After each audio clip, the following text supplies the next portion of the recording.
welcome back to my channel. So I wasn't planning on doing this, but I came out for a little bit of air. It is still much too cold for me to be walking around out there, but I have a little confession to make. I Well, basically, it's only a confession to myself and not anybody else. It's I had a little bit of protein last night, some animal protein, some poultry. I was finding that it was so hard for me to warm up, even with a little bit of the central heating turned on. I just couldn't manage the cold. It was icy cold, and I couldn't fall asleep. And so I remember reading that potatoes can cause hypothermia, and I've been eating a few potatoes now and then every day. So I thought, well, I'm going to try a little animal protein, and I warmed up right away and I fell asleep, but still, I'm not feeling the best. So I'm feeling good, but I'm not feeling the best about doing that. And I'm waiting for issues with my stomach, but so far nothing. So anyway, just a little chit chat, and then I'll probably head back home. I'm not sure. And so guys, yesterday I was reading more headlines, and it seems that in the city, uh, um, a man and his little girl were shot in the underground parking of their own home. And so I don't know if you remember me telling you that I think all of us should be extra cautious. And if you see something that's not right or that doesn't look or feel right, you need to contact somebody, either somebody who manages security or the police. If they don't respond, they can be held liable for whatever injury would have been caused by that security breach. And so it's highly irregular that somebody within the building, that building itself, should have come after them. It had to have been somebody from the outside. Now, I don't know the details, but most likely it is probably somebody related to, okay guys, hold on. Hold on. The car just pulled up, and that is exactly what I mean about swarming.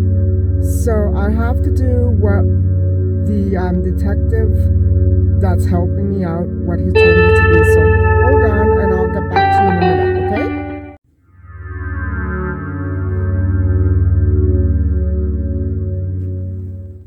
So all better. Nothing to worry about in this case. I know that I was parked near a little park, and he could have been waiting for somebody, but just to say, you see what I mean about being, oh my God, he's coming. So if you see what I mean, it was the exact same car that decided to come after me. And so the swarmings that were going on last week, it wasn't like that. It was very aggressive and constant and very quick, and there were multiple cars doing the same thing to me at the same time. And so I'm chalking it up to the staff in my building who have been accused of other crimes before. And so I could also chalk it up to bribery by somebody close to me, either somebody who knows me or maybe even a kooky family member. I'm not sure. I have no inclination to go there. My beef is with the people who are doing this to me, and I have the license tag, and so I just called it in after the second time that he came after me. So anyway, guys, that's exactly what I'm talking about. That crime that occurred with the little girl and the man. The man was fatally shot. The little girl turned out to be alive. but will suffer the trauma for the rest of our life because of people like that. Because of people like that who think they can buy their way into somebody's life, do them harm, and then they never get punished for it. So, what I'm trying to say is be aware of your surroundings. It could save somebody else's life, if not your own. And so I think I'll just go for a little bit of air. I think I'll probably take you with me. I'm not going to be going on a walk, but I may go and, for a drive somewhere, or just not too long because it's cold today and I don't want to get home that late. It's now 10 to 5 and the daylight seems to be lasting a little bit longer and longer each day. So anyway, I'm gonna let you go for now. I'm starting to get a little thirsty, so maybe I'll stop for a water or something, and I'll get back to you in a little bit.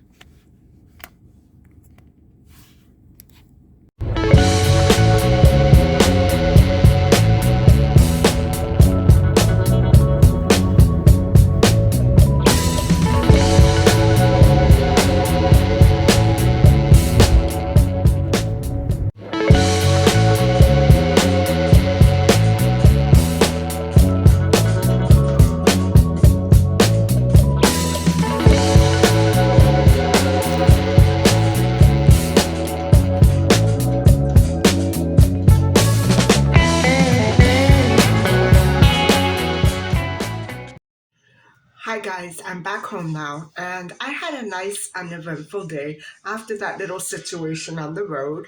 Um, it wasn't such a great big deal, but just to show you that that is pretty constant with me. But anyway, let's continue where kind of where I left off yesterday. I was talking about the Atkins diet and a little about the starch solution, and trying to explain why some combinations of minerals, oils, and foods together don't work out very well. And so, the starch solution is a great, great book. It's a great meal plan. It's so long as you do what it asks and not stray. So that's the whole thing. These other combinations that people like to throw in or switch from day to day, it's not good, guys. It's not good. There's a lot of stuff that people don't understand. And I'm still trying to understand the starch solution myself. But to switch from the starch solution to regular food and then back, that can kill ya. That can kill you. Um, so I'm very wary of mixtures. I like going on an even pace with the same foods. And when I get tired of it, okay, I get tired of it. But now I'm even better educated at least some of the dangers of mixing and throwing certain foods and compounds together. So guys, these three meal plans are terrific. They all incorporate many vegetables and fresh fruits into their regimes. And whether you want to add protein or no protein, fruits and vegetables are the staples of all these, at least all these three plans put together. So let's focus on the starch solution and an all-vegetarian program by Dr. Neil Barnard. This one was by Dr. McDougall. So, okay, even in this diet, eating vegetables, the amount is unlimited, unlimited, unlimited. What does that mean, unlimited? Well, it means just don't overdo it, but eat as many as you like, between 1 and two platefuls. Now, when I say platefuls, I mean um, a plate about this big, around this big. Usually they're round, right? Not square. But that's what I'm trying to talk about. Because if you go in, say you have one or two plates for breakfast, another couple for lunch, and another three or four for dinner, um, you're going to run into a little bit of a problem because, you know, any kind of vegetables, um, it's going to have an overload effect on your stomach. And even no matter if it's green or if it's starchy, eating too many vegetables, it could really destroy your stomach, the lining. And so let me get into this a little bit more. Now, okay, let's take another compound, for instance, sugar. What happens when you overdo it on sugar, whether it be in your coffee or in pastries or whatever?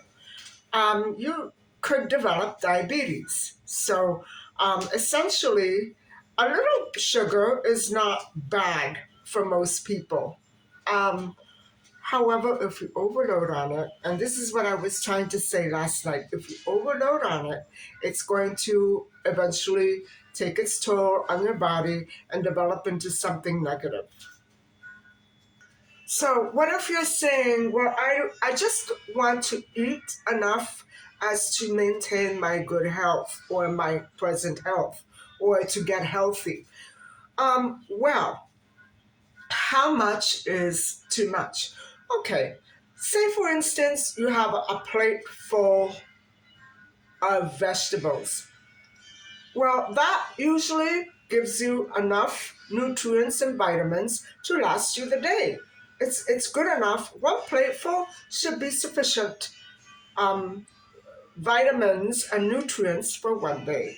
So if you want to go a little over, let's say one and a half or two, it's not going to kill you. But what I'm trying to say is one plate is okay. It's perfectly healthy to eat one plate of vegetables daily. And so that's why when we're looking at diets that don't have um, they don't measure calories. They don't include weight specifications. I know that Weight Watchers used to. I was forever measuring when I was in my teens. And then they did away with it because I think people got the idea that, okay, I'm not going to eat until I explode. Well, I hope not. So, you know, what I'm saying is all that fiber. Say, for instance, the rapini that I eat, my mother couldn't handle it. It wasn't even because of the fiber. It wrapped around her stomach and it did a number on her. So things like that you have to really watch. And so 3 to 4 platefuls or more of vegetables, whatever they may be, is too much fiber for your stomach. It's going to eventually do stuff to the lining of your stomach, and it's you're going to explode. You're going to explode. You're going to be in very big distress, and you might even end up becoming constipated. You'll have gas. You'll bloat. You won't be able to get rid of that bloat. That's too many vegetables all at once. So that's what I'm trying to say. And so another problem that eating too many vegetables at one sitting is that when your stomach receives all those plants, all those leafy greens and whatever you're eating, it can't break it down. It has to focus on the vegetables and nothing else.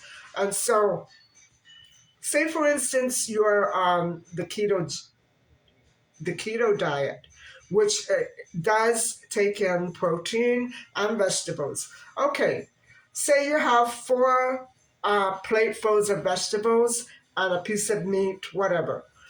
Well, when the vegetables get to your stomach, um, your digestive processes are not going to focus on that piece of meat. It's not going to break it down. It's going to attack the plants. And so all the attention will be focused on the plants and not on the other things that you're eating. Say, for instance, fruits and meat or whatever. You know what I'm saying? And so some vegetables with car- carotenoids, carotenoids which is a compound, are found in orangey plants like, say, pumpkin squash or carrots, sweet potatoes.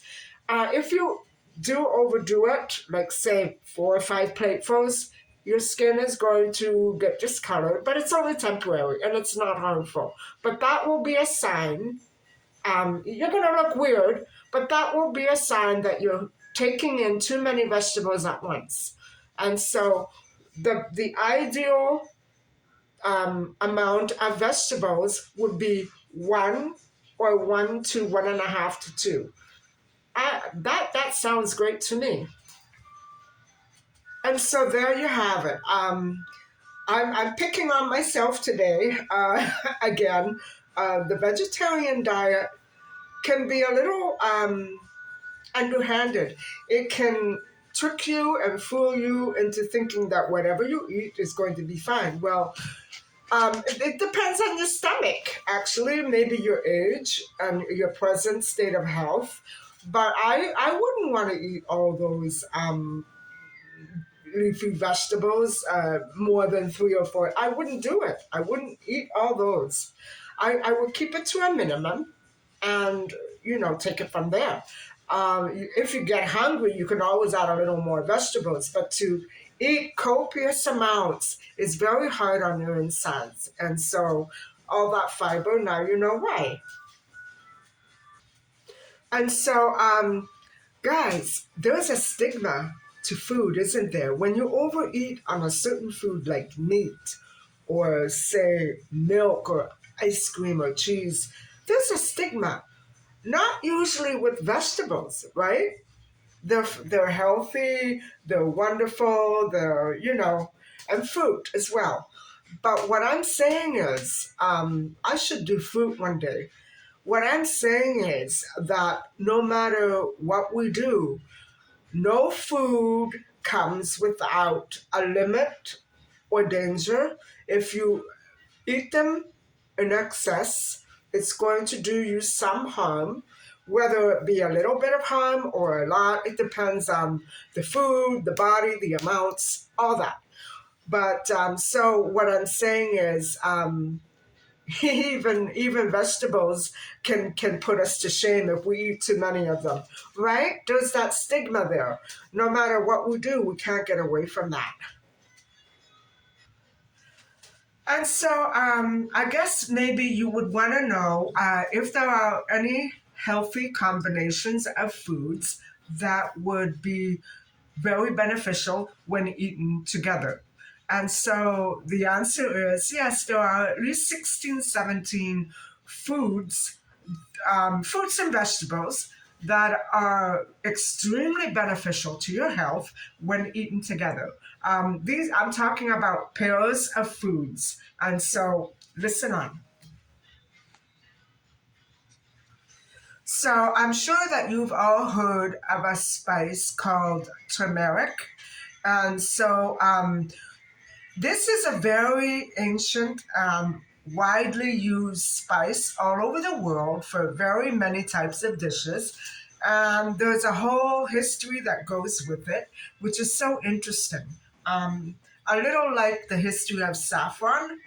And so when this spice is eaten on top of whatever food, fruits, vegetables, whatever, and paired with black pepper. Now, black pepper is not that big a deal on its own, but when it's paired with this other spice, it can really do wonders for your health. And it basically produces a compound called piperine. That's piperine, and it improves the how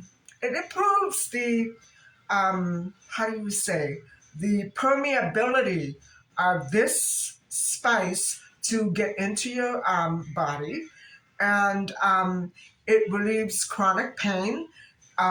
It aids mood swings, and it really does delay any growing cancer cells. So that's good to know.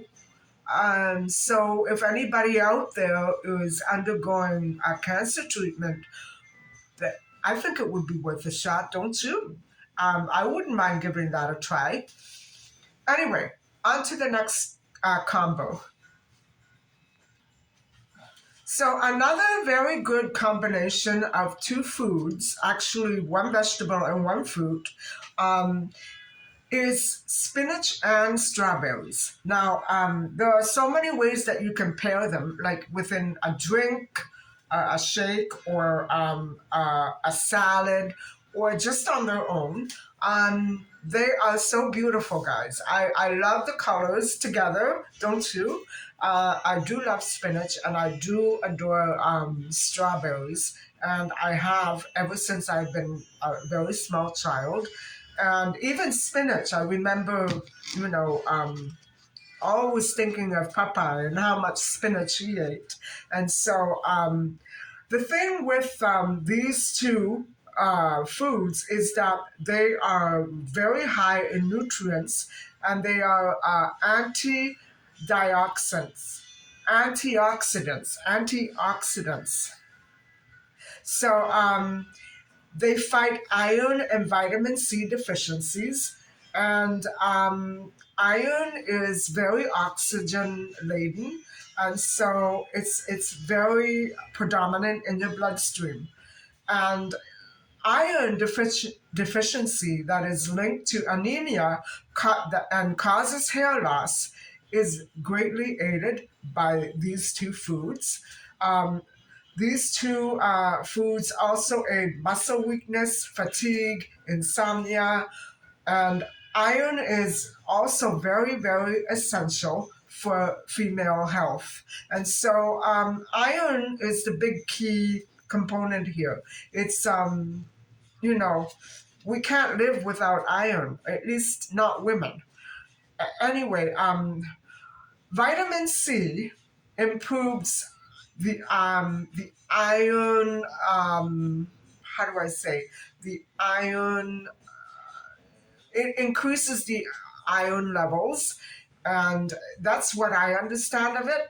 And it does strengthen the immune system. So spinach and strawberries are great for iron and vitamin C.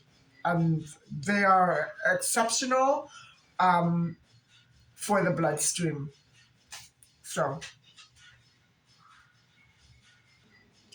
So, a few more food groups that are great as a combination are banana and nut butter, and then chickpeas and baby carrots. And you can make that hummus, the chickpea dip, and eat the carrots like that. And so, banana and almond butter supply the body with healthy carbs and protein. And they really attack that sugar craving that you might get sometimes, after a workout. Chickpeas and carrots are full of iron, fiber, and protein, and vitamin A. So when you eat these two foods together, it's it's like a gift to your body. So guys, I'm really learning a lot from this. So the next duo will be tomatoes and avocados, and I love them both, guys. I'm loving all of these foods, and tomatoes are high in carrots. I cannot say that, carotenoids, including lipocene, lycopene. Oh my God, lycopene. And these two compounds protect your body cells, and they reduce cardiovascular problems. And they have an immune system that is extremely strong, and they are anti-inflammatory. So that's pretty good to know. Especially, say for instance, you might sprain a wrist or something, and your wrist swells up. Well, that's good to know, right? And so your body converts the carotenoids in tomatoes to vitamin A for healthy vision and the development of body organs. So, wow, that's really interesting, isn't it? And so avocado works with the tomatoes to absorb all those nutrients and vitamins. And not only does it absorb the carotenoids, um, it has so much in the ways of healthy fats. It's an excellent source of healthy fats. So I guess avocado would be great for the keto diet. You know what I'm saying? The sixth combo is banana and yogurt. And when you mix them together, the potassium in the bananas, they replenish the amino acids, say for instance, that you lose after a workout, and they help build your muscle. So bananas and yogurt are great for workouts. So are all these other foods as well, but they really work at replacing all the nutrients and compounds that your body works away while you're at the gym or running at the track, whatever. And so that is very, very interesting. And they also actually they kick in more energy. They give you more energy. So that's beautiful. Maybe I should go out and buy a banana.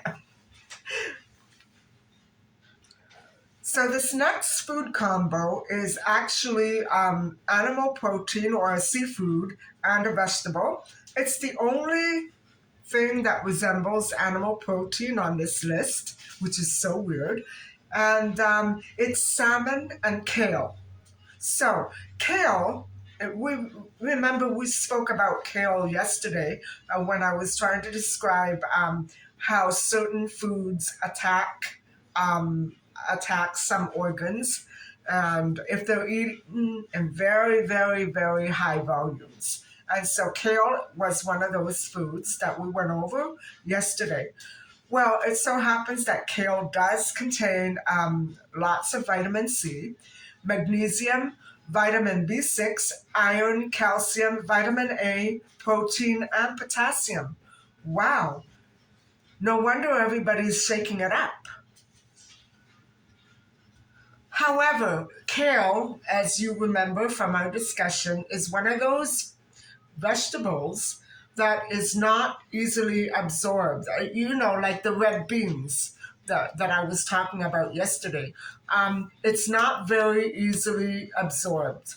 And so salmon, being rich in vitamin D, helps that. And it helps the absorption of all those nutrients into your body. And so it's also focused on the absorption of calcium. And so eating salmon and kale together is much, much healthier than eating them separately.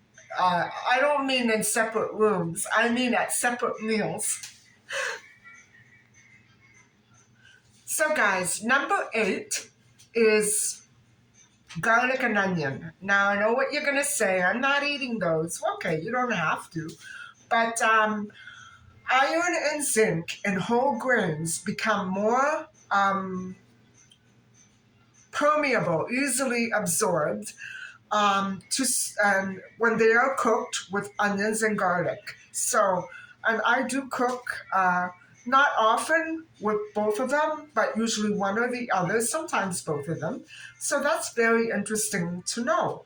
And so garlic is a natural antibiotic, guys. It fights bacteria. So if you feel like you're coming down with some sort of a flu or a cold or a fever, um, you know, you know what to do with it. Cook with it, eat with it, and watch it work wonders. Um, it really does fight bacteria. And onions with cooked or red rice and whole grain spaghetti, fresh salads, or just whole grain bread, it has the same sort of effect. And I know as a fact that antibiotics did originate from whole wheat or wheat. You know what I'm saying? So this is very, very interesting. Number nine, cheese and eggs. Now, this is where I draw the line, at least for the time being. I love both of them, but lately I have not been indulging in either food. And so, because the body needs vitamin D for the absorption of calcium from the cheese, one slice is a good recommended intake daily. So if you have one slice of cheese daily, it would do wonders for your body.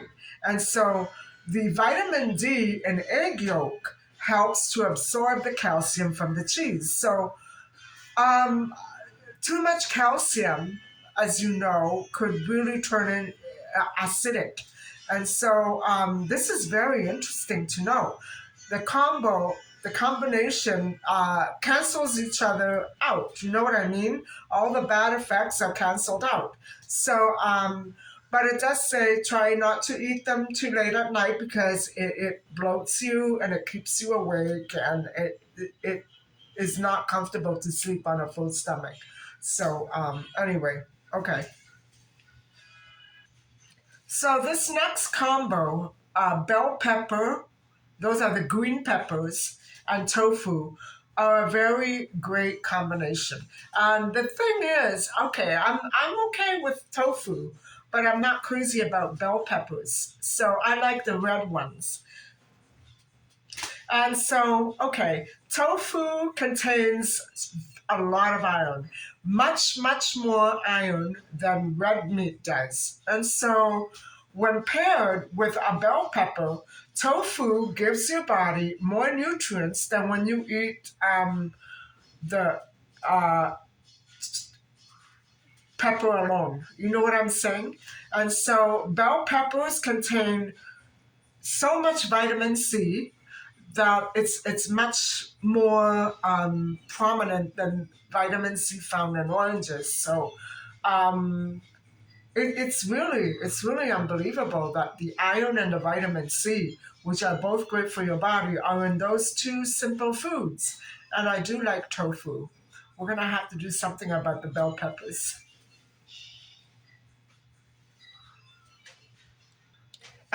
Bell peppers, however, do also contain fiber, magnesium, vitamin B6, iron, calcium, and vitamin A. So, this food combo is excellent for skin problems, weak immunity, and the elimination of meat from your diet. Because with tofu, your body's not going to really know the difference. Your mouth will, but your body won't. Olive oil and roasted vegetables are a great combination. And so the healthy fats that come from olive oil, and this is olive oil, not corn oil, sunflower oil, olive oil, they really work at the absorption of beta carotene. So that's good to know. I always knew that olive oil was a healthy fat, but I'm going easy on it. I don't have it often these days, so um, maybe once a week I'll have a couple of teaspoons, or maybe every 3 or 4 days. I need that, guys, for my skin. I really do. And so, oh well.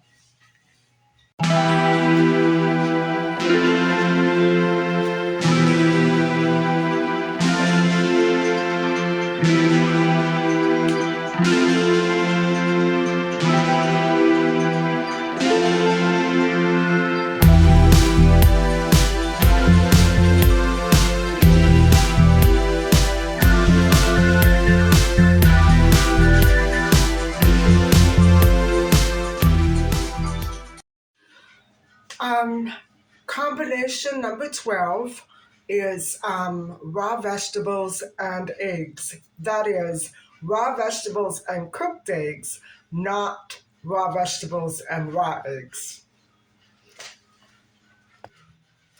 So, raw vegetables um, with, say, scrambled eggs in a salad will help release more beta carotene and ly- lycopene, which are, as I said before, antioxidants that prevent heart disease, and they also slow down cognitive decline like dementia in older people, and they reduce certain cancers, the risk of certain cancers. So um, uh, if you eat raw vegetables alone, it's not as beneficial. So when they're eaten together, it really works out pretty well.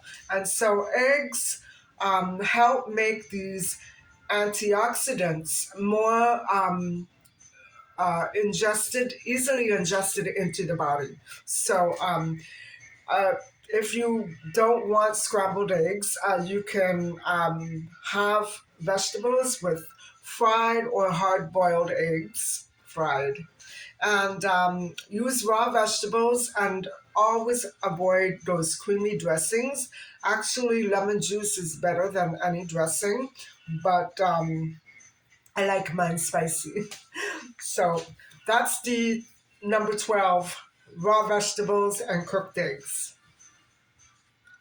So, the combination that I'm going to speak on next is number 13.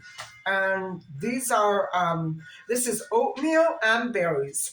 Now, all of the food programs that I fall back on from time to time, they all list those two foods as a key ingredient, say, for instance, to a morning breakfast. And so, oatmeal and berries are wonderful sources of insoluble fiber. And these fiber materials increase the level of a hormone that is very useful for suppressing hunger. It's in your body, and it's called ghrelin. And so that is so interesting, guys, isn't it? And so berries are very high, and please bear with me, poly polyphenols, chemicals that have anti-inflammatory and antioxidant properties. There, I said it. So, number 14 is red grapes and honeydew. So, honeydew, I love honeydew and I love red grapes. I love all grapes. And the thing with honeydew is that it is a natural diuretic, and it also prevents water retention in your skin. And so that's wonderful. And you know what, guys? I never actually ever put any type of food on my face. That would be, not good. But the inside pulp where the seeds are of a honeydew? Um, I take a little of that and smear it on my face, and it's beautiful. I leave it on for a few minutes, and then when I wash my face, it's so. I have to buy honeydew. I need that feeling on my face one more time. I usually keep it in the refrigerator, just the pulp, and from time to time, I will pat it on my skin, and it feels so silky, guys, so silky. So that's a good idea. The red grapes contain anthocyanin, and that is an antioxidant that wards off illnesses. So when these two foods are eaten together, they're fruit. Um, they reduce bloating, also constipation, and like I said, they prevent water retention. So Guys, I have to try that combination because I love both of those fruits. Number 15, blueberries and apples. I really love apples. I'm not so fond of blueberries, but they have been growing on me. And so these foods, when eaten together, lower your risk of heart disease and cancer. So I think it's worth a try. Numerous studies have discovered that when they're eaten separately, um, there are fewer health benefits than if eaten together. Apples and blueberries are loaded with this healthy antioxidant called phytochemicals that they're really wonderful for your body. So there you go. So number 16 is another food that I don't really appreciate very much. It's another bell pepper, the red bell pepper, and black beans. So salmon, black beans, and tofu are the three proteins that are listed in this research project. And so that's very interesting to know. The rest of them are all fruits and vegetables. So non-heme iron found in black beans has some health benefits, but when eaten with red bell peppers, it improves the absorption of iron 6 times. So we're after iron here, guys, after iron. And I don't know if I love black beans, but I'm not crazy about red bell peppers. So I don't know if I'll try this one. Number 17, and if you've ever been to an Italian restaurant and eaten the antipasto or bruschetta, it's olive oil and tomato together. Oh boy, that's wonderful, isn't it? And throw in a little basil, and I'm home. So olive oil boosts the antioxidant activity of cancer-preventing um, phytonutrients in tomatoes, which is again lycopene. And so, boy, that's healthy. That's very healthy, and that's very interesting. And so that's basically it, guys. I hope that you manage to take at least something away from this because it's very interesting, isn't it? And just to throw a little more out there at you, there are a few other food combinations that are very interesting, and I will try to link the websites below. Like that, you can do your own research. They all have their separate and very different benefits. So, almond and yogurt, apple and chocolate, yummy. Avocado and tomato, blueberry and grapes. Oh, blueberry and grapes. Cantaloupe and egg. Fish and garlic. Kale and lemon. Oatmeal and orange juice. Peanut butter and whole wheat. Yeah. Um, Red meat and rosemary. Salmon and soy. I'm not crazy about soy. I love salmon. And that's it. Very, very, very, very interesting. And so I will try to link all of the websites below and let you have a look on your own. And please feel free to comment or ask any questions. I hope that I can answer. And I'm not a nutritionist or a doctor, so I'm just a person like you. And I was interested in studying up on food combinations, and this turned out to be very interesting for me. So hopefully you've enjoyed this episode, and thank you so much for watching, and please don't forget to like and subscribe. Bye for now.